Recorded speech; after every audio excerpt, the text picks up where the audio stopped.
여호와의 이름을 불렀더라. 아멘. 오늘 밤에도 하나님의 은혜가 저와 여러분에게 함께하기를 기원합니다.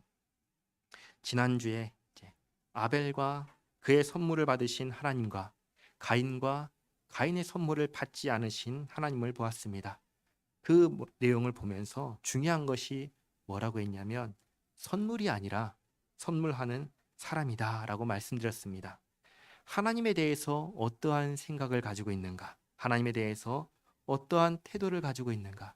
나는 하나님을 어떻게 생각하는 사람인가? 사람이 중요하다고 말씀드렸습니다. 나는 하나님을 나의 하나님으로 모시고 살고 있는가? 나는 하나님의 백성으로 살고 있는가? 우리는 이것을 진지하게 스스로 질문하고 대답해야 할 것입니다. 가인은 결국 동생을 죽였습니다. 하나님을 향한 분노를 동생을 향해서 풀어낸 것입니다. 그리고 이제 9절부터 이어지는 말씀입니다. 여호와께서 가인에게 이르시되 네 아우 아벨이 어디 있느냐? 그가 이르되 내가 알지 못하나이다. 내가 내 아우를 지키는 자니이까. 하나님께서 다 아실까요? 모르실까요? 다 아시죠. 다 아시죠. 아시면서 찾아오시고 물어보십니다. 그것도 너 왜 죽였냐? 라고 묻지 않으시고 네 아우 아벨이 어디 있느냐? 라고 하시면서 대화를 시작하십니다. 대화를 한다는 것은 정죄하기 위함이 아닙니다. 대화를 한다는 것은 문제를 원만하게 우리 풀어가자라는 의미로 말씀하시는 것입니다. 아벨이 지금 어디 있죠? 아벨 죽었잖아요. 그러니까 이 질문을 들으면 벌써 뭐가 찔리죠? 양심이 찔리잖아요. 그렇죠? 양심이 찔린다는 것은 내가 잘못했다는 것을 안다는 말이죠. 잘못했으면 어떻게 하죠?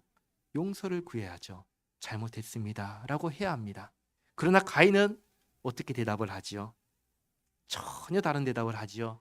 난 모릅니다. 난 모릅니다. 내가 동생을 지키는 자입니까? 가인의 이 대답 속에서 양심이 작동하지 않는다라는 것을 발견하게 됩니다. 아담과 하와는 어떻게 했습니까? 먹지 말라고 금지한 나무의 열매를 먹었느냐라는 하나님의 질문에 결국은 어쨌든 저렇든 핑계를 대지만 결국은 뭐라고 하나요? 먹었습니다. 그렇죠?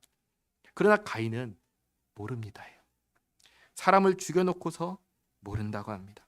모든 것을 다 알고 계시는 하나님 앞에서. 그래서 하나님께서 말씀하십니다. 10절 이르시되 네가 무엇을 하였느냐? 네 아우의 핏소리가 땅에서부터 내게 호소하느니라. 땅이 그 입을 벌려 네 손에서부터 네 아우의 피를 받았은즉 네가 땅에서 저주를 받으리니 네가 밭을 갈아도 땅이 다시는 그 효력을 내게 주지 아니할 것이요 너는 땅에서 피하며 유리하는 자가 되리라. 하나님의 심판은 어떤 심판이라고 말씀드렸나요? 하나님의 심판은 행한 대로 갚으시는 심판이라고 말씀드렸습니다. 오늘 가인이 받는 벌도 잘 보시기 바랍니다. 아벨을 죽였습니다. 아벨이 흘린 피를 땅이 흡수했습니다.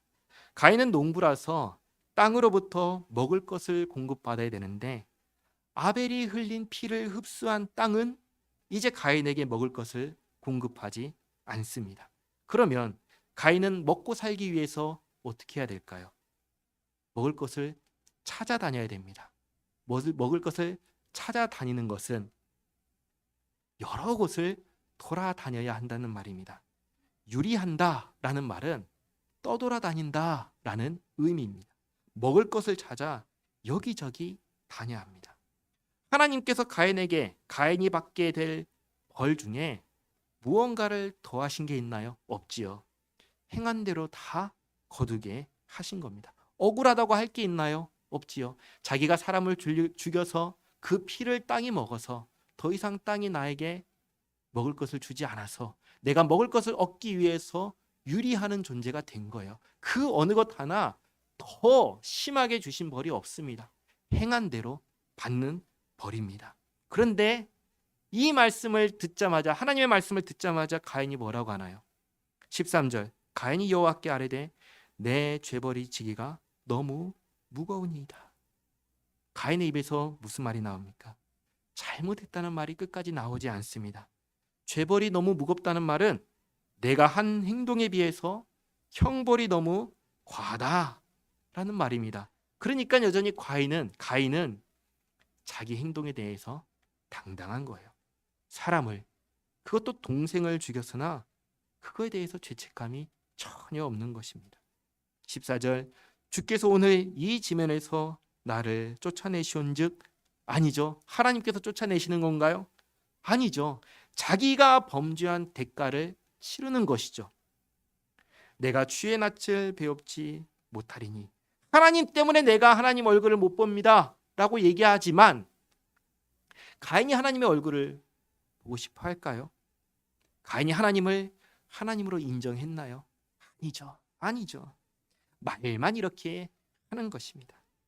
본론은 그 다음입니다. 내가 땅에서 피하며 유리하는 자가 될지라 물은 나를 만나는 자마다 다 나를 죽이겠나이다. 이게 이제 실제로 하고 싶었던 얘기죠. 여기서 두 가지 궁금한 게 있습니다. 첫째는 가인을 만나는 자마다 왜 가인을 죽이려 할까요?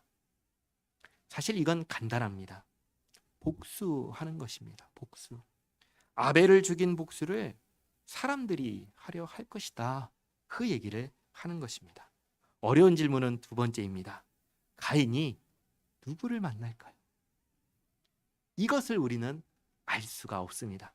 성경이 다른 사람에 대한 정보를 주지 않습니다. 이 가인이 만나서 가인을 죽일 겁니다 라고 하는 이 사람들이 누구인지 여러 가지 추측은 할 수 있지만 말 그대로 추측이기 때문에 답이 되지 않습니다.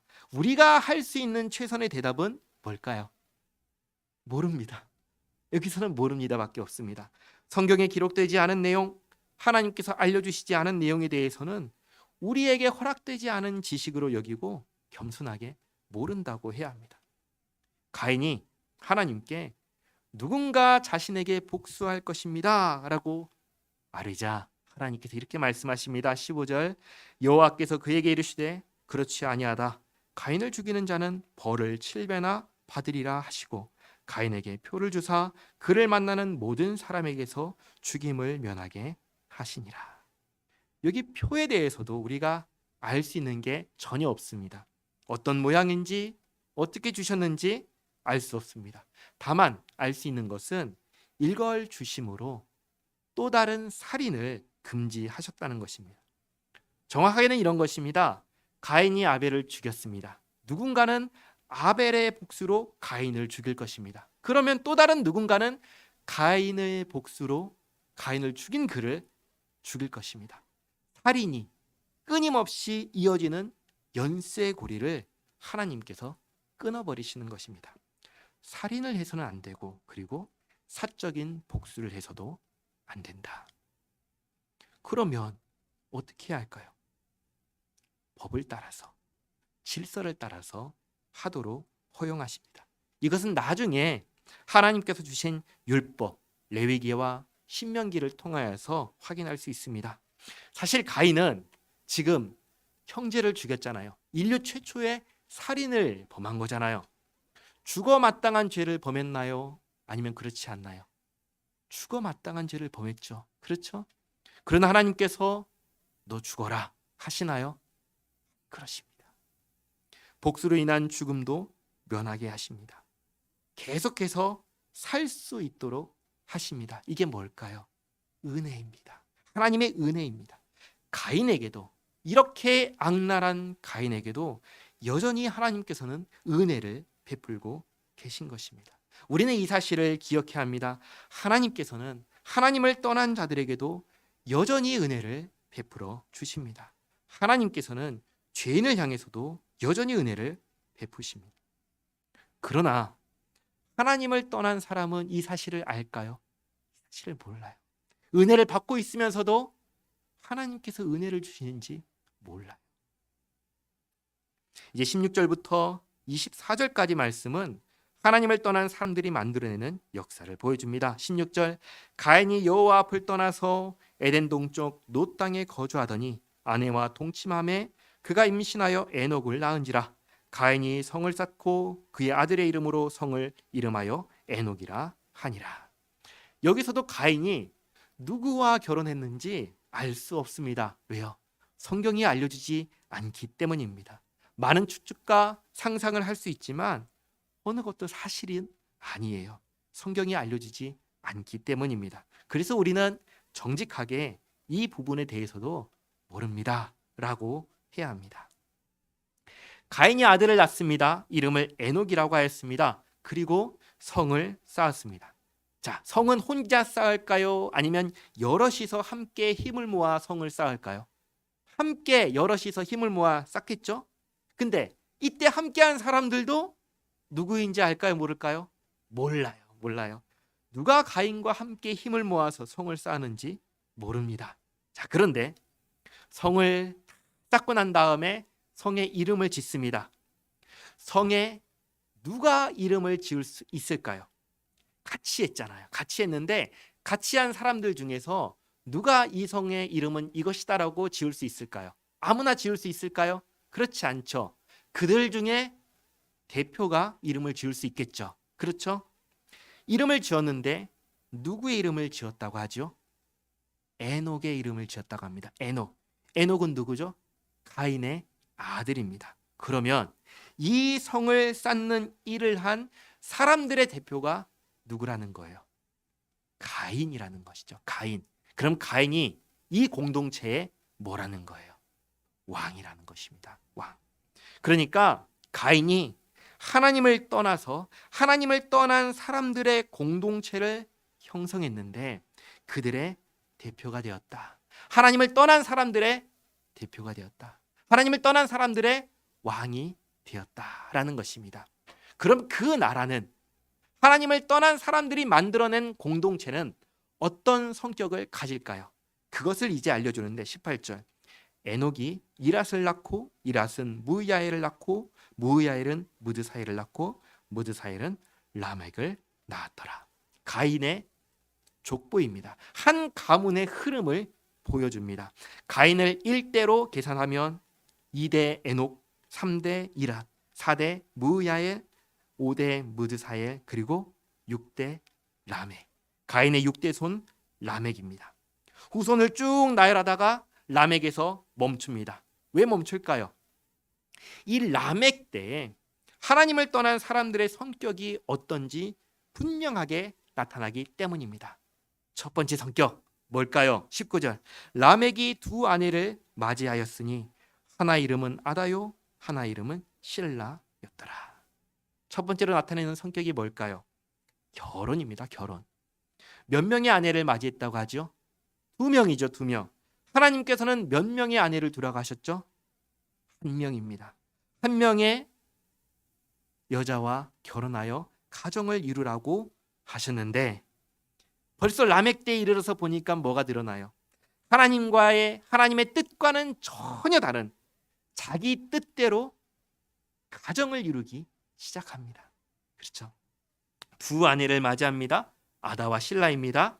자, 그리고 20절 아다는 야발을 낳았으니 그는 장막에 거주하며 가축을 치는 자의 조상이 되었고 그의 아우의 이름은 유발이니 그는 수금과 퉁소를 잡는 모든 자의 조상이 되었으며 실라는 두발가인을 낳았으니 그는 구리와 쇠로 여러 가지 기구를 만드는 자요 두발가인의 누이는 나아마였더라.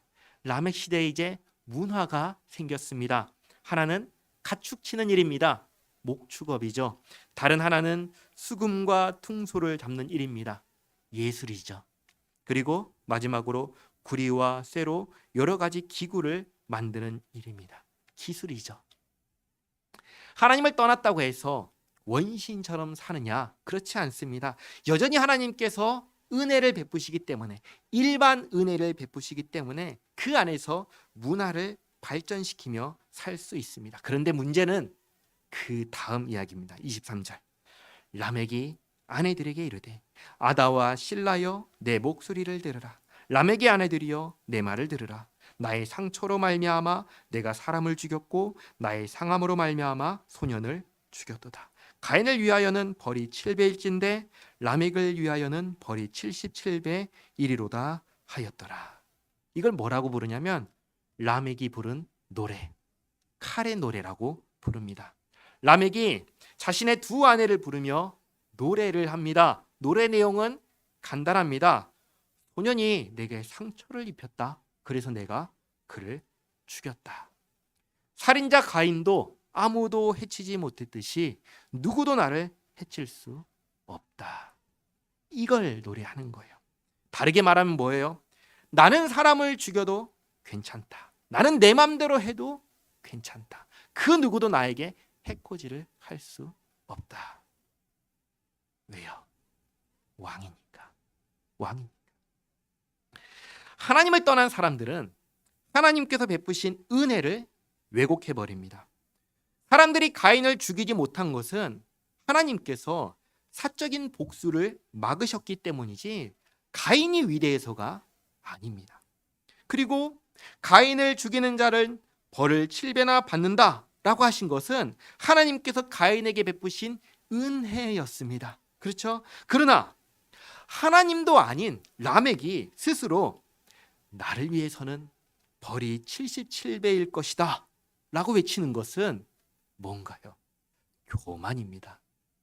어떻게 그렇게 할 수가 있겠습니까? 자기가 하나님도 아닌데. 그런데 이렇게 말할 수 있는 것은 라멕이 지금 뭐가 된 거예요? 왕이 된 거예요. 왕이. 이 세상 모든 사람들이 마음에 품고 있는 소원이 한 가지 있습니다. 그건 뭘까요? 내 마음대로 하면서 살고 싶다라는 것입니다. 수준 낮은 질문인데 제가 질문 한 가지 드려보겠습니다. 두 가지 선택지가 있습니다. 내가 이 둘 중에 하나를 선택해야 됩니다. 하나는 네 인생 네 마음대로 살 수 있다라는 것입니다. 또 하나는 누군가의 명령을 듣고 살아야 한다. 이 둘 중에 무엇을 선택하고 싶으세요? 어떤 것을 선택하겠습니까? 수준 낮은 질문이지요. 그러나 우리 마음속에는 분명한 욕망이 내재되어 있습니다. 내 마음대로 하고 싶다. 누구도 나를 간섭하지 않았으면 좋겠다. 그래서 누구에게도 간섭받지 않고 내 마음대로 하려면 내가 어떤 존재가 돼야 될까요? 왕이 돼야 되죠. 왕. 그래서 이 세상의 진정한 왕이신 하나님을 지워버리면 누가 왕이 되냐면 사람이 왕이 됩니다. 그런데 이 세상에 사람이 한 명인가요? 아니죠. 무수히 많은 사람들이 존재합니다. 다 왕이 되려고 합니다. 서로가 다 자기가 왕이라고 주장합니다. 그러면 내 마음대로 할 수 있나요? 할 수 없지요. 모든 사람이 다 왕인데요. 그래서 왕 중에 왕이 되려고 합니다. 겨루기 시작합니다. 뭘로 겨룰까요? 힘으로 겨루죠. 힘으로 겨루죠. 남자와 여자가 지배권 다툼을 했듯이 이제는 사람과 사람이 지배권 다툼을 하기 시작합니다. 하나님을 떠난 사람들의 세상은 힘과 권력이 왕이 되는 세상입니다. 그런데 지금은 뭐가 왕이 돼요? 뭐가 있으면 되죠? 돈이 있으면 되죠. 이제는. 옛날에는 힘이 있으면 됐고 옛날에는 권력이 있으면 됐는데 지금 뭐가 있으면 돼요? 돈이 있으면 되잖아요. 힘이 있으면 무엇을 해도 되고 권력이 있으면 무엇을 해도 됩니다. 살인조차 해도 문제가 안 됩니다. 힘과 권력이 있으면 법과 질서는 얼마든지 무시해도 되는 세상입니다. 이게 하나님을 떠난 사람들이 만들어낸 세상입니다. 하나님이 없기에 스스로 왕이 되었습니다. 그러나 예수님을 믿는 사람은 다릅니다. 하나님을 믿는 사람은 다릅니다. 무엇이 다를까요? 어떤 점이 다를까요? 하나님을 믿는 사람은 나의 왕됨을 포기한 사람들입니다. 하나님을 믿는 사람들은 하나님께 왕권을 돌려드린 사람들입니다. 하나님께서 나의 왕이시고 나는 하나님의 백성입니다. 하나님께서 내 삶의 주인이시고 나는 하나님의 백성입니다. 하나님의 말씀에 순종하며 살겠습니다. 가인은 하나님을 떠났습니다. 가인의 후손들은 하나님을 떠난 사람들이 만들어낸 세상을 보여줍니다. 아담과 하와는 비록 하나님의 동산에서 쫓겨났지만 하나님을 떠나지는 않았습니다. 하나님께서 아담과 하와에게 가인을 주셨을 때 뭐라고 했죠? 하나님께서 주셨다라고 고백했지요.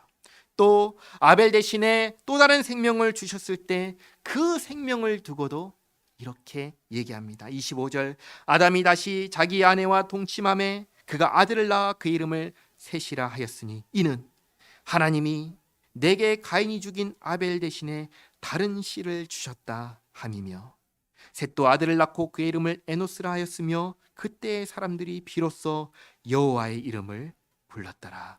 아멘.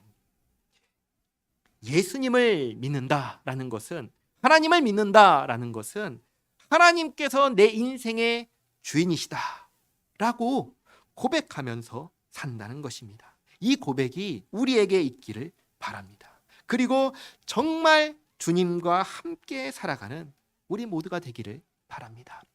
이런 질문을 해봤습니다. 예수님 믿나요? 예수님을 믿는 믿음은 뭐라고 생각하시나요? 고민을 합니다. 조심스럽죠. 잘못 대답하면 큰일 날까 봐. 그 질문에 대한 답이 뭐겠습니까? 이거죠. 하나님께서 나의 주인 되신다.